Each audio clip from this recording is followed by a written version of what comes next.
All right, welcome back to the program. Thank you so much for staying with us. You're watching Morning Cafe, and this morning we want to explore smart borrowing. It's Tuesday. That means we're talking matters business.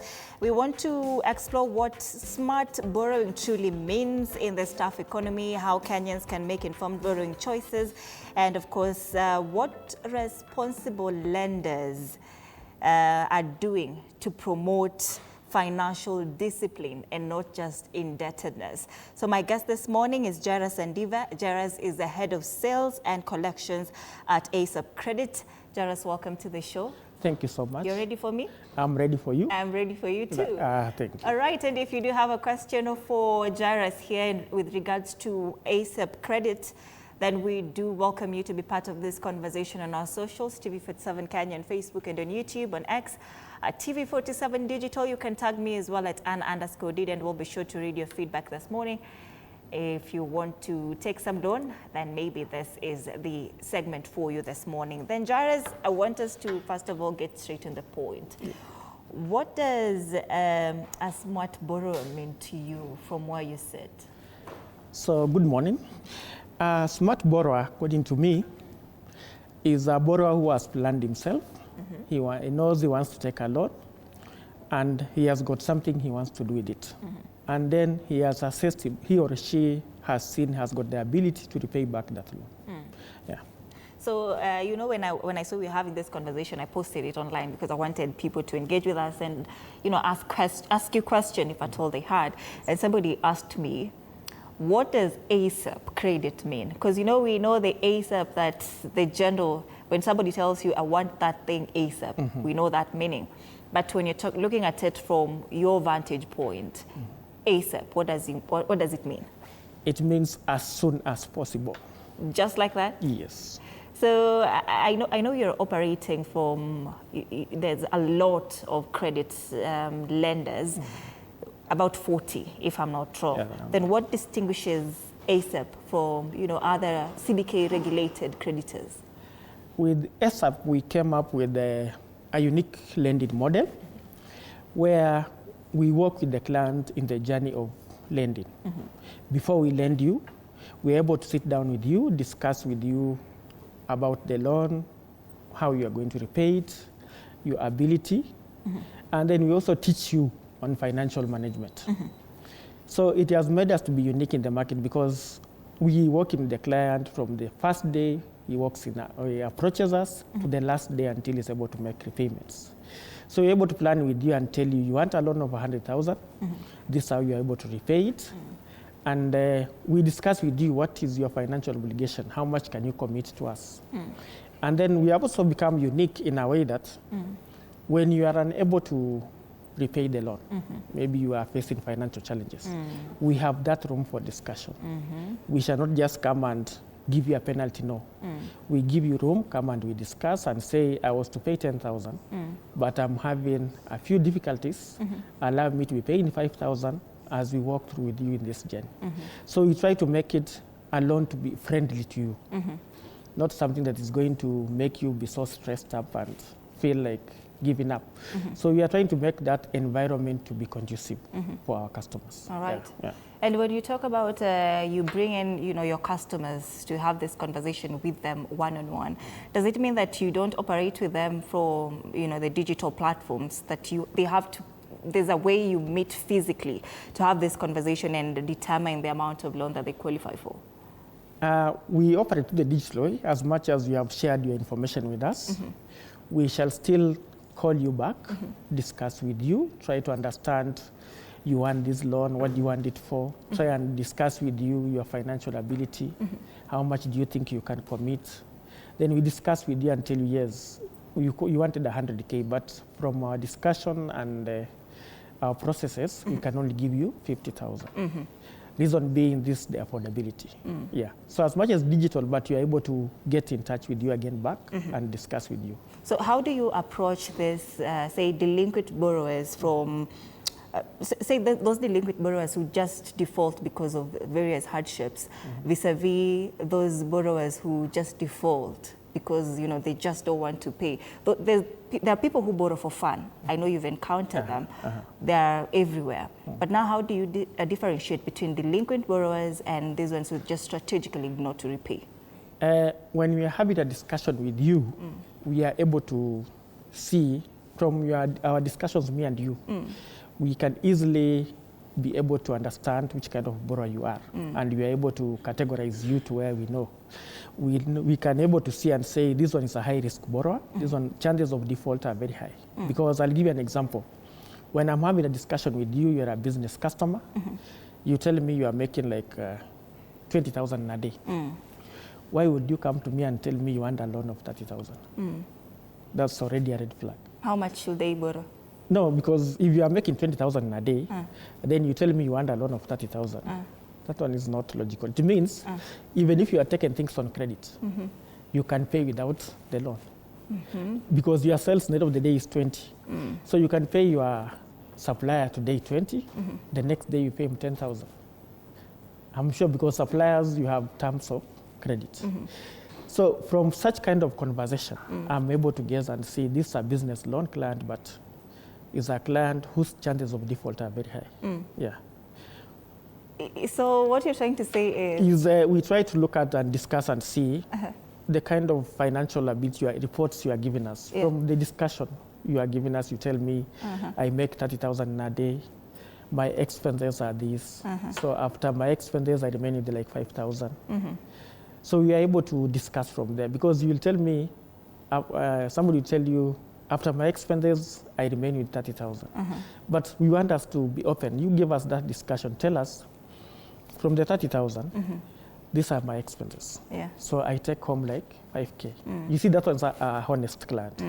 He is able to tell you and tell you, yes, I have other loans or I have other engagements, which he may not be able to tell us, but I remain with 5,000. But this client will tell you, me, after everything, I remain with 30,000, which means your business is very stable. You may not really need that financial support of 100,000, 50,000 from us. It means you can easily walk into a larger institution and they grant you a loan of almost 10 million, because that means you have the ability to repay that loan. So for us, we are looking at the SMEs, the small business people. We want to support them. But the big business players in the industry, we may not have that ability to support you. So you've denied somebody loan because maybe their financial capability is quite high, their business is doing well? Yeah, some you will deny them because of that, and then some you will discover he's trying to lie to you to get money. Yes. So from our conversation, you're able to gauge. You'll go to visit someone, he tells you, I've got 5 shops, and all the shops, if I'm able to grant them, I get this amount of income. So from here, you're able to gauge and ask, why is this person looking for a loan? And if he gives you the records, you're able to see like he's making good money. So you might find your loan may not be of an issue, may not be of help to him or her. How about students? Do students get loans from ASAP? No, we don't give students loans. Because one thing is because they don't have a stable source of income. Most of them depend on their parents. So it may not be advisable to lend a student. So who are your customers aside from SMEs who you are trying to boost? We have people who are employed. We have companies, we have signed MOUs.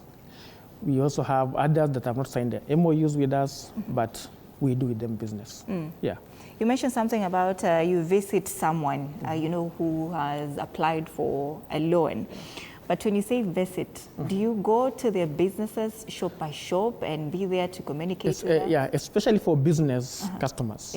We need to come and verify the business. Come to your business and confirm, is it exactly your business? Try and assess the stock levels. How is we are able to see the business records? How do you keep them? Like now, because most people don't keep business records, we now going for, they're going to the M-Pesa way. You're able to show us your M-Pesa transactions. That is Lipa and M-Pesa or Pochi, whichever way you are using. So from there, we're able to see that this is the kind of transactions you are doing in a day, and actually confirm the business is yours. Because you can have been employed in that business, and you come to us and tell us you want a loan. So when you come and confirm later, excuse me, the business is not yours. So the purpose for built-in business customers is just to confirm the legitimacy of the business, the kind of business you are doing, and how do you operate in that area. We also try to do our own investigation to confirm, is it really the business, is it yours? Has it been there for this long time? Yeah. So in short, it's not easy to get a loan with ASAP. It is very easy if all the things are okay. Yeah. But the reason why we are trying to do the diligence is we are also trying to reduce the cases of default. Because should I lend you today, come tomorrow and find the business not yours? The owner of the business will tell me, no, me, I don't know, Anne. And you see, we give you like 100,000. That means that getting that money is not easy. And when you talk about default, sometimes when you're giving out loans, then you take a look at the due diligence perspective that sometimes defaulters can be even high. Then how do you, rate the current rate of defaulting when you look at, ASAP, for example? How is the rate of defaulters? For the 2 years we have been in operation, currently I would say our default rate, we are at 20%. And it's because we have been learning from what our competitors are doing. And then we are coming up with ways to minimize default as minimum as possible. That's why I'm telling you we have a policy where we can have a discussion. If you are struggling and you have our product, our loan product, we come and we discuss. We agree now you have to pay 50,000, we have to pay 10,000, but if you can raise 5,000 for the time being, to reduce that loan being in default. So those are some things we are doing to discourage the issue of default. Although we have some clients who will just take a loan and completely just refuse to pay. With an intention not to pay. He came to you, he borrowed, he followed everything was done, but in his mind, he had the intention not to pay. So that's where we reach now, and because we are licensed by CBK, we have an option to list you on CRB.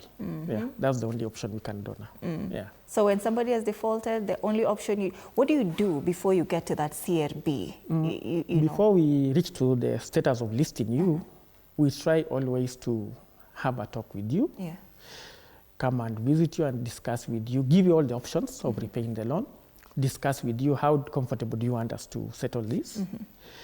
So we try and approach all those methods. So if we have tried our level best, we have talked to you, we have visited you, we have given you all the options that we have. Now the remaining option now is taken to CRB. Yeah, because it is not worthwhile I take you to small courts because of a loan of 10,000 or 20,000. It's not worthwhile to me and also the organization. So the only option is to list you on CRB, so that in future, when you want credit facilities, you'll be referred and told, no, go to ASAP, clear the loan, and can come and take our facility. Yeah. So they must pay. One day you will pay. All right, you talked about sometimes you don't impose late fees on, creditors. And it leaves me wondering, some of these creditors, when you take a loan from them, immediately when you just cross by a day, then some money is added on that. Does it mean that with ASAP, if maybe I was to repay you back, say 14,000, and I'm not able to pay that back, then you say that maybe we can reach an agreement that I can now pay 5,000 to start? Can I petition to completely just push that date to, say, add me maybe 15 days without paying anything? Or must I pay something small? You must pay something small for us not to give you the penalty. Yeah. But we always don't like giving the burden again, because imagine you have a loan of 10,000, which you are struggling to pay. I add you another penalty of 2,000. That makes it 12.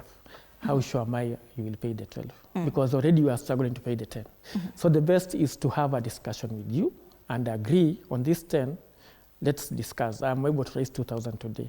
Don't give me the penalty. So we are trying to avoid really making the client feel overburdened, because already we have interest he's supposed to pay, and then imagine him adding another penalty and already he's struggling. It's not being fair to the client. So we really avoid adding penalties to loans to clients. All right, walk us through the MOU that you have with companies. How does it work exactly?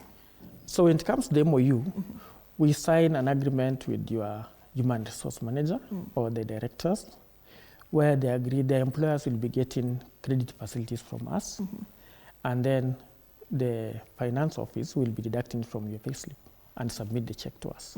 Yeah. Which finance office? Your finance No, office or the company's? The company's finance office and the HR. They'll be knowing that every end month, as they do the payroll, they have to deduct some amount from your money, like say 2,000. They write a check of 40,000 for all the staff in that organization. They send it to ASAP. Yeah. Does that mean that confidentiality is not guaranteed? Because now there'll always be somebody like a third party who knows that, you took a loan with ASAP. Now we are going to slash it from your payroll and give it to them. No, when the MOU is signed, based on the cyber law, laws which were passed, confidentiality is maintained in a way that the HR signs the agreement, and then but the staff are always informed that when you apply for the loan, it is the HR who knows, is the person who acts as the link between you and ASAP. So we cannot come to you and ask you, and why I have not paid your loan. We shall go to HR and ask him what is happening. You have not remitted Anne's contribution or John's contribution. Why? We cannot come to you directly. Yeah. So you deal with the HR? With the HR. We cannot deal with you now because this is an agreement between the HR and ASAP. Is that one of your collection mechanisms? It's a way actually. The advantage with MOU is one. We have a guarantee that we shall get our money back because unless you resign from that work. Another thing is the companies which have signed an MOU with us have competitive rates. By competitive rates, what do you mean? We don't give them the market rates like an individual who walks in or applies online. We have a special rate for them because a company will give us like a staff. They say they have 2,000 staff or 500. Then they tell us this is staff we are giving you to be taking loans from your organization. So we have to give them a competitive rate compared to one client who walks in our office. Yeah. So if, for example, they have 500 employees who you say are eligible to take loans from ASAP. Yes. But now you only get maybe one employee or two employees out of the 500 who come to ASAP to take loans. Then does that MOU really meet its target? When we sign an MOU, it does not really mean that all the staff will take loans from you. Yeah. So it is just individual basis. Only that it gives you an advantage is that this company has an MOU. So the procedure for processing MOU loans is not the same as processing an individual loan. You will find some of the requirements we shall require with the MOU may not be the same as we require with somebody who has just walked in. And then in an organization, not all of us will be able to want loans at the same time. You'll find this month we have 2 clients, next month we have 1, the following month nobody has applied. So it is something, at least it becomes an advantage to the employees of that organization. Yeah. Tell us how you determine how much an employee can get. Because when you're talking about the business person, you mentioned something about if somebody is getting 20,000 per day, then them borrowing 30,000 is not logical. Then for an employee, somebody is earning 15,000, for example. Then if that is the salary that is their take home, then how do you determine the loan that they get? For salaried people, we look at 50% of your net. That is assuming you don't have any other commitments. We shall look at your net. You will tell us my net is 15,000. So for 15,000, we can give you a maximum of 7,000. Yeah. We also don't want to slash everything from your payslip. Yeah. Interesting. Yeah. So I know that your websites highlight checks off and salary-based loans as well. And I would just want to know how sustainable this model is in an economy where, would say that job security is something that is not guaranteed. Then how sustainable is this? For the salary advance, we have proved to be sustainable in that you see, when somebody is employed somewhere, the salary you get may not be enough to meet all your needs. Maybe you have committed yourself to other things. So your take-home rate is 15,000. You need like an extra 7,000 to sort something else. So we have assessed an industry that is very sustainable in a way that when we lend out the 7,000 or more than that, our loans are 30 days cycle. So it enables you to sort your bills on top of that salary. So when you pay with us, after making payment, you are able again to, if you want to borrow, you can borrow. If you feel like you are okay, it gives you room.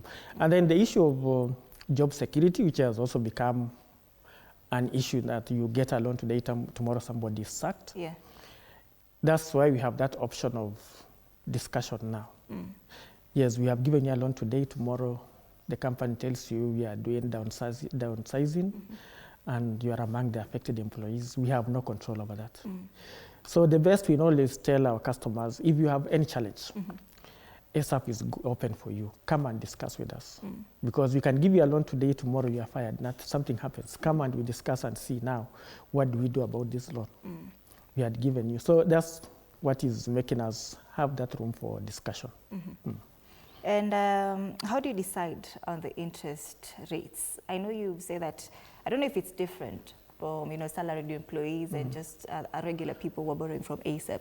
How do you decide on that? Is it same? Is it standard? We offer competitive rates, and then we have, for business loans, our rates are different. And then for MOU customers, those customers who have signed an MOU with us, they have got different rates. And then for other customers who just walk in or get us in touch online or via WhatsApp, we also have different rates for them. Break it down for us. For salaried customers who approach via online WhatsApp, and for business people? For business people, we give it at 12% per month. Yeah. For salaried people who have not signed an MOU with us, we are giving them at 10%. And then for MOUs, we are giving them at 5%. And some argue that some of the interest rates could be quite high. Some say that maybe it's not even logical for that. So for example, if you're giving me a 7,000 loan, how much am I going to pay you back? You'll pay almost 7,700. That's a lot. So how do you address such concerns that some of these interest rates are high? If you compare our rates and what the competitors are offering in the market, I think we are the lowest. Yeah. So 7,700 is doable? It's doable, very much doable. Because remember us, we don't charge you. Some of these organizations tell you they're charging you processing fees, other expenses. They will tell you we are deducting insurance, So from the 7,000, somebody gives you up to around 5,000 shillings. 2,000 tells you it has gone to processing, I don't know what. Yeah. But us, we shall give you the exact 7,000. And I see you operate in both secure and unsecured lending, right? Yes. So what has your portfolio shown about default patterns? I know you mentioned something about in 2 years, you've just seen, I think, 20% default rates. And across these two categories, the secured and secured lending, how would you rate the two? Which one is doing better than the other? The one that is doing better is secured. At least secured, we have something you have given to us. Let's say that mostly is the logbook. We have gone, that's the area we are in. Land, we have not really ventured into it, but the logbook. So when it comes to unsecured, the default rate is high because we are targeting those who are employed and those people in business. But if you look at secured, I'm sure you'll not wish to lose your car because of 10,000 shillings. You cannot afford to do it. Imagine you have paid a loan and then it reaches the balance is 10 and you are losing your car, you will struggle to pay that money. So you find secured, chances of default are very low. Do you give loans for people who want to buy cars? No, we don't. We just give you, if you want, maybe your car is broken down and you want some cash, we can give you some cash using the logbooks as security. Okay. Yeah. And you see many Kenyans borrow through their phones without always just, thinking. We talk about the due diligence that you do as lenders, but now what should Kenyans do as the due diligence before clicking that apply now button? That has been the challenge we are having in our society. Somebody will just say, like, today he has seen me on TV. He sees our dial code, he goes ahead, dials, and applies for the loan without even thinking twice. So what we advise our customers, which we always encourage them, before you take a loan, look at do I have the repayment ability? Is it something that's going to, and is it a must I should take this loan to sort out these few things? Because the challenge is you just press the button and you see the technology nowadays is just a matter of seconds. You can sit here and just press and get money in the next 5 minutes. After getting the money now, you see you will spend with it. Then after 1 week, you are asked to repay back the money. You don't have the money. So if you are borrowing to enjoy, maybe to do things which are not adding value, it becomes tricky. But if you are borrowing to invest in something that you know, I wanted to add stock in my business and I need like 5,000, it's okay. So it is somebody to try and see, why am I borrowing? And do I have the ability to repay back this money? Yeah, or is it money that is going to make me to be running away every time from my home?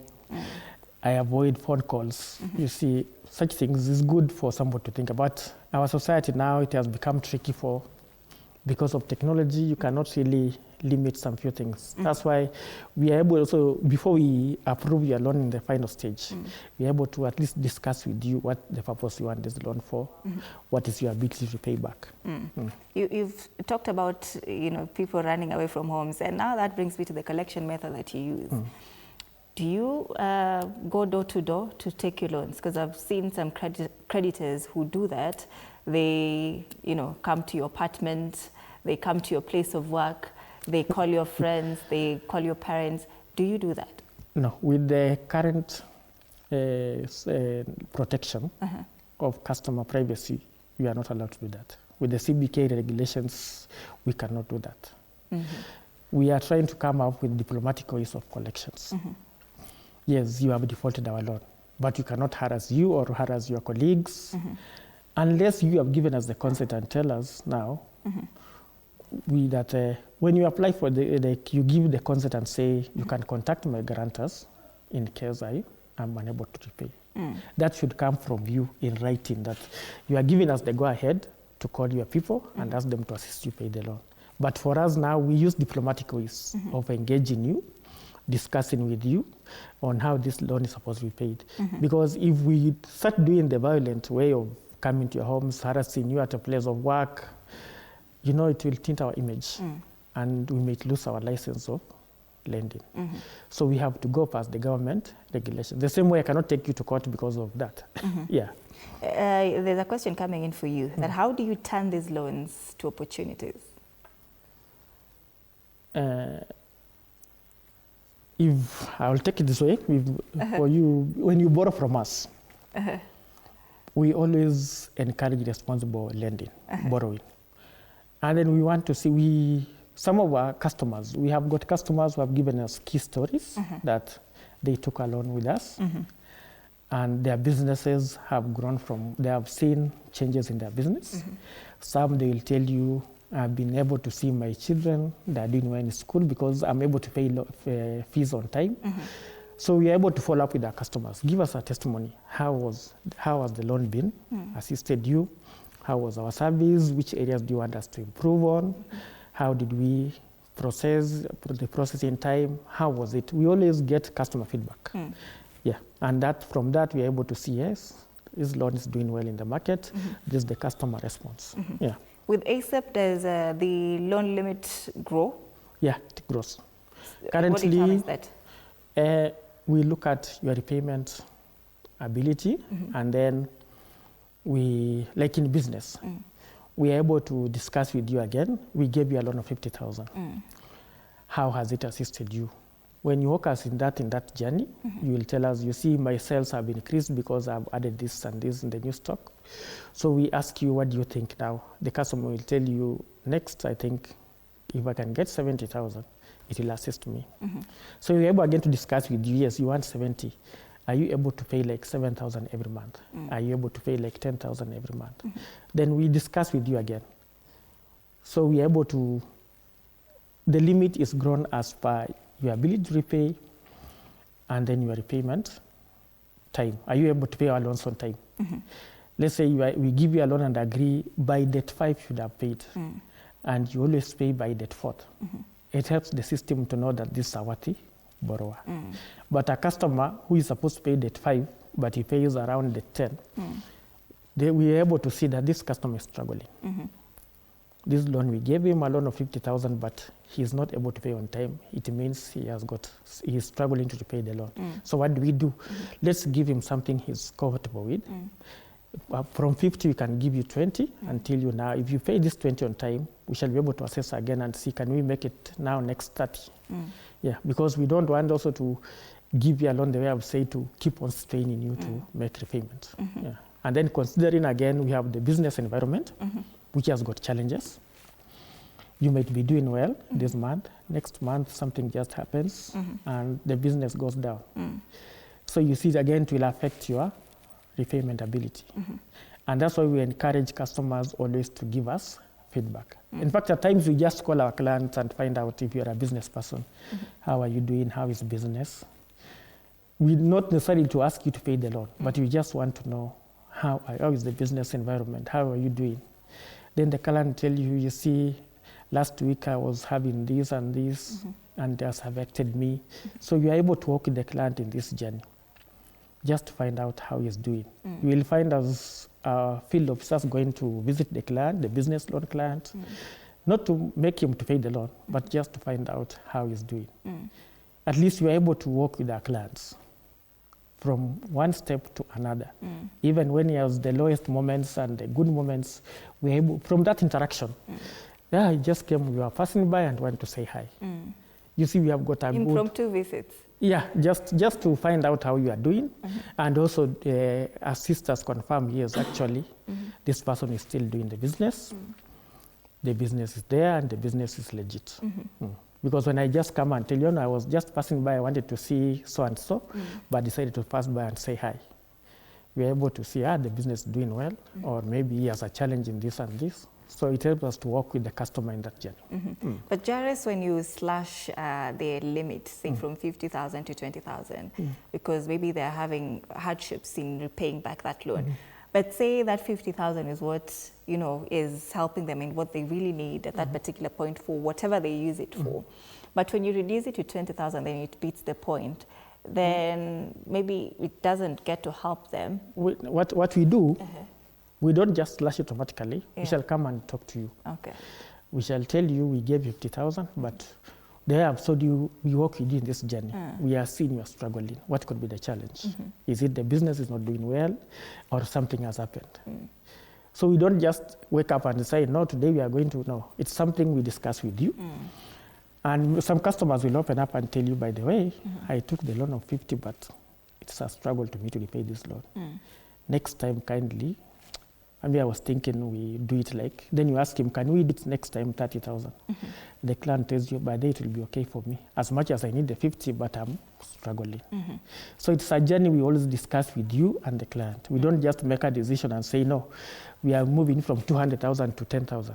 No, it's a journey we discuss together, and at least we come to an agreement and say, no, don't give, instead of 50, make it 30. I'll be comfortable. Yeah. And you know, there's a lot of stigma around debt.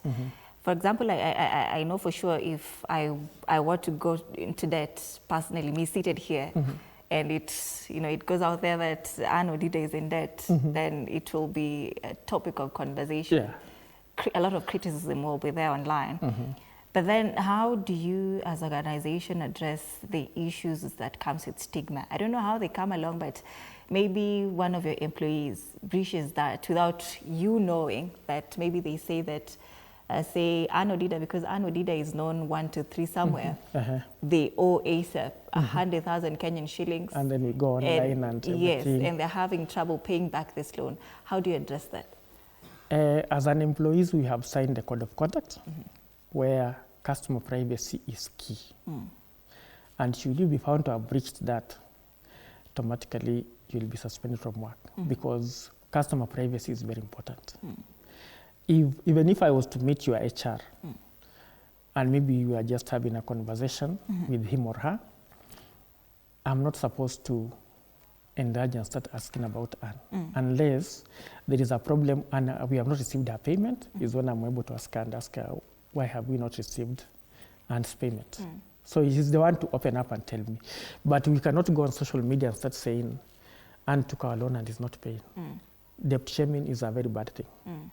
And with the CBK regulations, debt shaming can cost you a lot. Your license will be taken away, and you guys also can be taken to jail. And also you can sue the organization for defamation. Yeah. So as much as I'll be debt shaming you on social media, but you have a right to go to court and say, ESAP has ruined my character. I need to be paid. So we don't want to go that way. That's why we are coming up with a policy of discussion, us and the client. Yeah. How would you know the employee that, say, has breached that, contract and that you've signed as a company?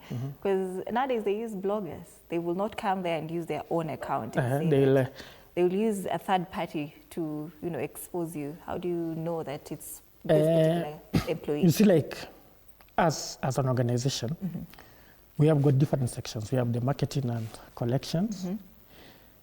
So the customer data lies within the collections department and the finance department.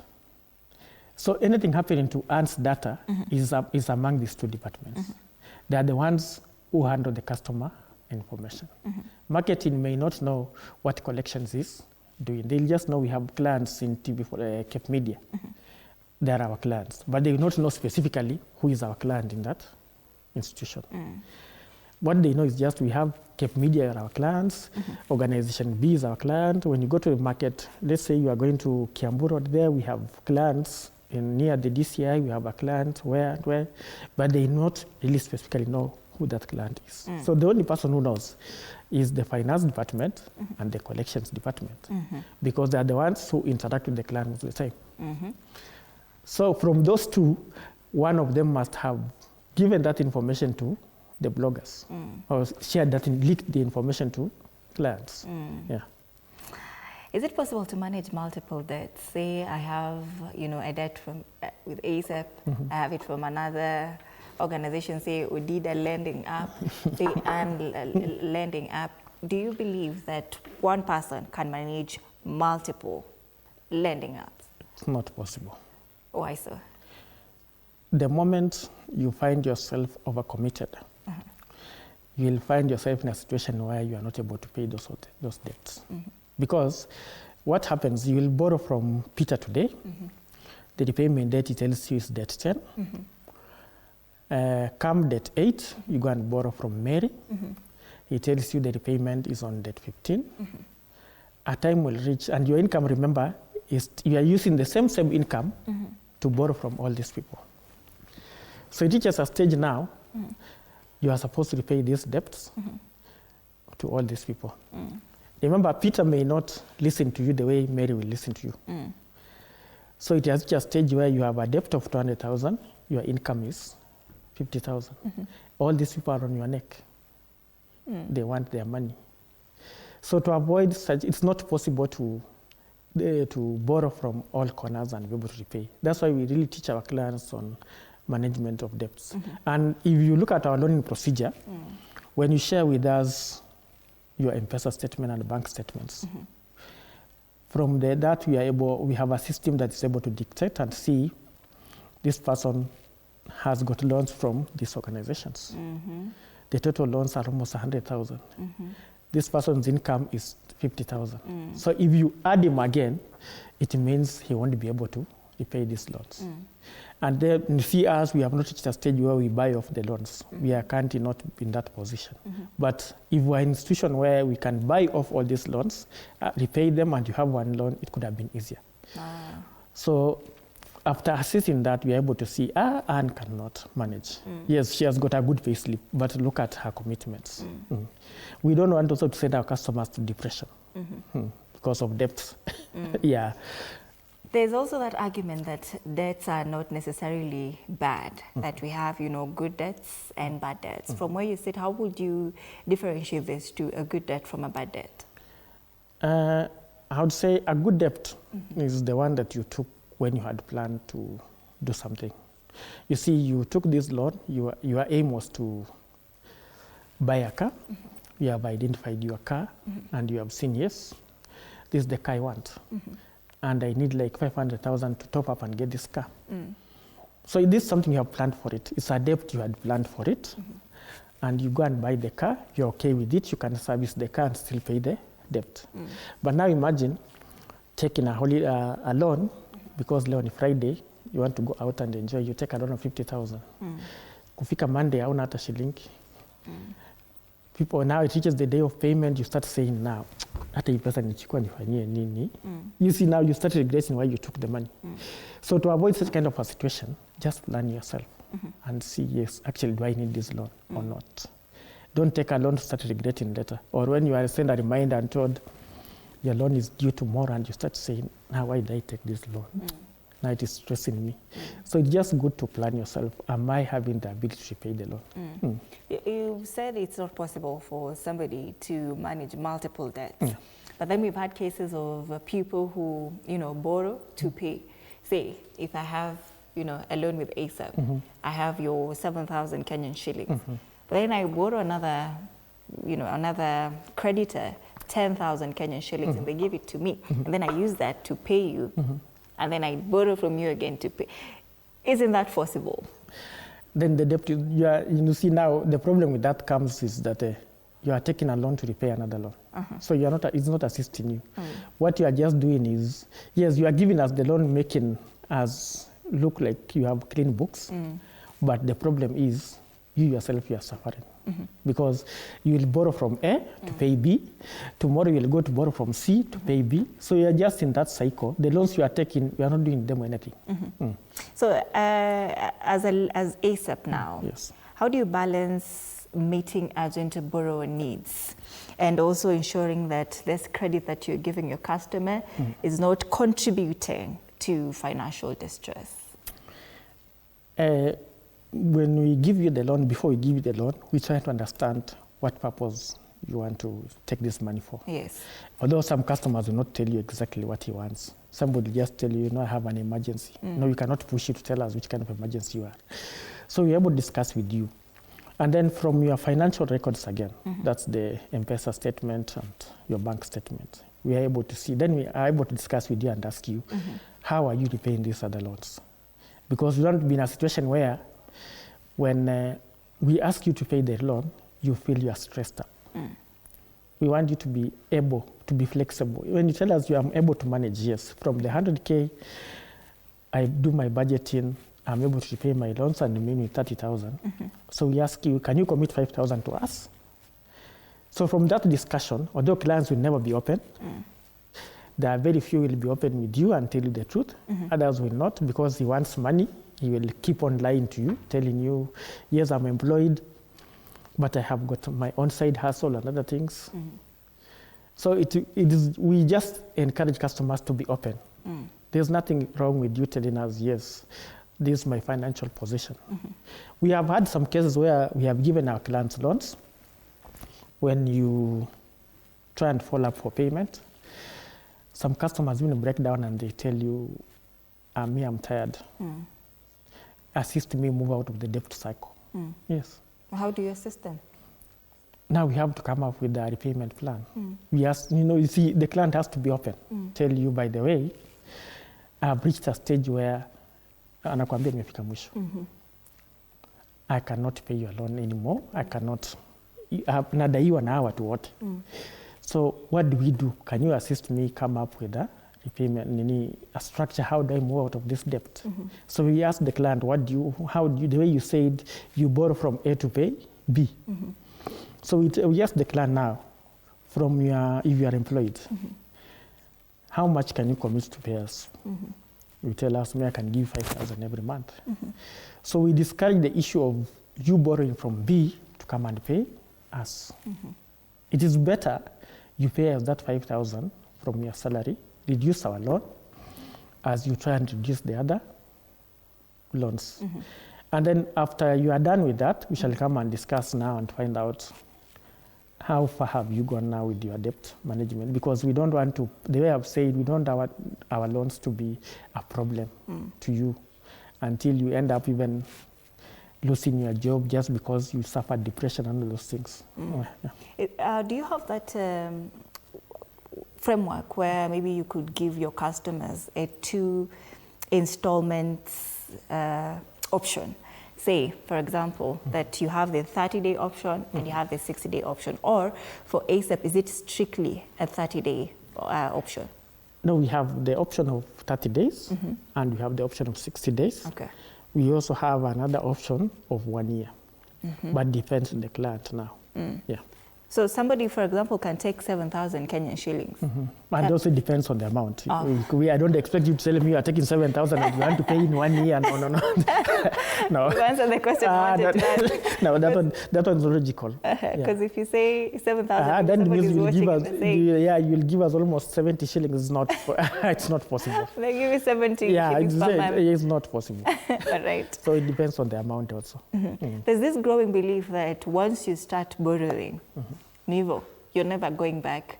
Is it true? It's not true. You can, there's a way I've said, you borrow when you have a plan to do something. Your target maybe was to buy a car. Then you have bought this car, you have cleared your loan.